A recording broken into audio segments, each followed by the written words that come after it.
चंद्रपुर में पारिवारिक विश्वासघात का सनसनीखेज मामला। बहन ने ही बहन का घर बेचकर हड़प लिए लाखों रुपए।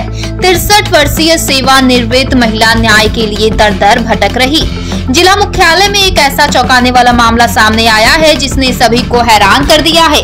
63 वर्षीय शालिनी लहूजी इंदुरकर, जो शिक्षा विभाग से सेवानिवृत्त हैं और अविवाहित हैं, उन्होंने अपनी ही छोटी बहन निरुपमा विक्रम पाटिल पर गंभीर आरोप लगाते हुए पुलिस अधीक्षक कार्यालय में विस्तृत शिकायत दर्ज कराई है। आरोप है कि 38 लाख में घर बेचकर पूरे पैसे हड़प लिए। शालिनी इंदुरकर का कहना है कि उन्होंने वर्ष 1991 में देवई गोविंदपुर तुकुम क्षेत्र में अपनी नौकरी के दौरान मेहनत की कमाई से 2 मंजिला पक्का मकान बनवाया था। नौकरी से रिटायर होने के बाद उनकी तबीयत बिगड़ने लगी तो वह अपनी बहन निरुपमा के साथ रहने लगी। स्वास्थ्य लगातार खराब होने के कारण उन्होंने इलाज के लिए घर बेचने का निर्णय लिया। इसी बीच महिला पुलिस कर्मचारी सहेरा बानो नजाकत अली ने शालिनी के घर में रुचि दिखाई और सौदा तय हुआ, लेकिन शालिनी के अस्पताल में भर्ती रहते ही निरुपमा ने धोखाधड़ी करके घर बेच दिया। 29,75,000 चेक शालिनी के खाते में जमा करवाकर पूरी रकम अपने नाम के खाते में ट्रांसफर कर ली। अस्पताल में थी बेहोशी की हालत में। इसी बीच कागजों पर जबरन साइन करवा लिया। शिकायत के अनुसार शालिनी अस्पताल में बेहोश अवस्था में भर्ती थी। ऐसे में निरुपमा ने वकीलों को लाकर कई कागजों पर उनकी जबरन साइन करवाए। विरोध करने पर जान से मारने की धमकी भी दी गई। घर से निकाला, खाना पीना बंद, इलाज बंद, जान जोखिम में। आपको बता दें कि शालिनी ने बताया कि पैसे का हिसाब मांगते ही निरुपमा ने उनके साथ अमानवीय बर्ताव शुरू कर दिया। खाना पीना बंद कर दिया, दवाइयां देना बंद कर दिया, मेडिकल फाइलें गायब कर दी, घर से जबरन निकलवाया। जान का खतरा समझकर शालिनी ने अपनी भांजी नेहा भड़के को गुप्त रूप से फोन किया और वहां से रिक्शा लेकर भागकर उसके घर शरण ली। पुलिस स्टेशन में शिकायत, फिर भी कार्रवाई नहीं। शालिनी ने 3 अक्टूबर 2025 को दुर्गापुर पुलिस स्टेशन में लिखित शिकायत दर्ज कराई, लेकिन आज तक कोई कार्रवाई नहीं हुई। निराश होकर अब उन्होंने सीधे पुलिस अधीक्षक से न्याय की गुहार लगाई है। शालिनी की मांग है कि निरुपमा पाटिल और सहेरा बानो नजाकत अली पर तत्काल कड़ी कानूनी कार्रवाई कर उन्हें न्याय दिलाया जाए। यह मामला सिर्फ एक पारिवारिक विवाद नहीं बल्कि भरोसे का नंगा नाच और कानून के प्रति खुली चुनौती माना जा रहा है। चंद्रपुर के लोग इस घटना से स्तब्ध हैं और अब पूरा मामला पुलिस अधीक्षक के दरवाजे पर जा पहुंचा है। देखिए चंद्रपुर से बीटी न्यूज हिंदी के लिए आशीष खरोले की यह रिपोर्ट। लहू इंदुरकर आहे, मी सेवानिवृत्त मुख्याध्यापक आहे। माझे घर राऊत लेआउट मातोश्री शाळेच्या मागे तुकुम येथे डबल मजली घर होते। मी तब्येतीसाठी ते घर विकायला काढले होते। आकाश पडगिलवार नावाच्या ओळखीच्या व्यक्तीला ग्राहक आणण्यासाठी सांगितले। मग मी आजारी पडली, हॉस्पिटलमध्ये ॲडमिट झाली।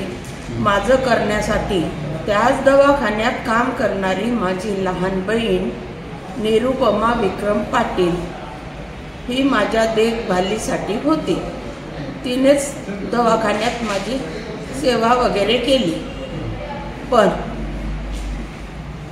शहरबानो नजाकत अली खान ही पोलीस विभागामध्ये ड्रायव्हर आहे। हिने घर घेण्याचे तय केले। 35 लाखामध्ये सौदा केला हॉस्पिटलमध्ये। त्याच्यानंतर मी अनकॉन्शियस राहू लागली। मला लक्षात नव्हतं राहत कोण काय बोलत आहे, काय भेटायला कोण येत आहे, मला लक्षात नव्हतं राहत। आणि अशामध्ये तिने बँकेचं लोन उचलतो म्हणून 2 इसारपत्र केले। कोणता दिला बँकेला मला माहीत नाही। एक केला 35 लाखाचा आणि दुसरा केला 30 लाखाचा। त्याच्यानंतर ती हॉस्पिटलला आली चेक घेऊन। 29,75,000चा चेक होता हे मला माहीत नाही। चेकची पाठमोरी आकृती माझ्याकडे ठेवली, हातात धरायला दिला आणि माझा फोटो काढला। मी चेकवरची रक्कम बघितली नाही, नंतर मी झोपून गेले। हा चेक बँकेत माझ्या खात्यामध्ये कोणी नेऊन जमा केला, माझ्या बहिणीने केला की सारा अली खानने केला मला माहीत नाही, पण माझ्या खात्यात 29,75,000 जमा झाले। त्याच्यातून मी 3 लाखाचा विड्रॉल करायला सांगितलं माझ्या बहिणीला आणि बँकेतून हितेश गणवीर यांना सांगितलं की माझ्या बहिणीजवळ विड्रॉल द्याल, पण याचा अर्थ पूर्ण पैसे देऊन टाका असा त्यांनी पकडला की काय मला माहिती नाही। माझी बहीण गेली आणि तिने 6,75,000चा विड्रॉल केला आणि 29 तारखेला तिने 23 लाख आपल्या स्वतःच्या खात्यात वळती केले।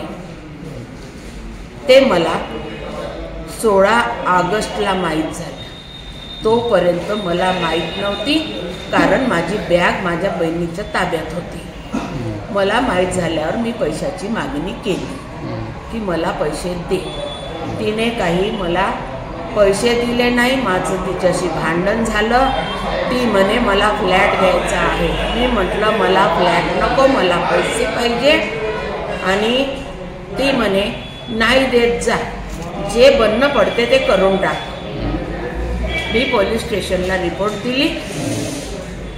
ठाणेदार साहेबांनी सांगितलं तुमचा फॅमिली मॅटर आहे, तुम्ही मध्यस्थी बसवा आणि सॉल्व करा। मी SP साहेबांकडे गेली, त्यांनी सांगितलं हा सिव्हिल मॅटर आहे। त्यांनी केस SDPOकडे दिली, मी त्यांच्याकडे गेली। त्यांनी पण मला सांगितलं की हा सिव्हिल मॅटर आहे, आम्ही क्रिमिनल मॅटर घेतो। मी तिथून परत आली आणि पत्रकार परिषद घेतली। माझी एकच मागणी आहे, एक तर मला घर द्या, नाहीतर मला पैसे द्या। उर्वरित 5 लाख रुपये ती द्यायचीच आहे शहर बानो, अजून मला द्यायची आहे। आता ती कबूल होते किंवा नाही होत मला माहीत नाही। तुमची मांगनी है ऐसा बोला। हमारे चैनल को सब्सक्राइब करें, वीडियो को लाइक करें और कमेंट जरूर करें।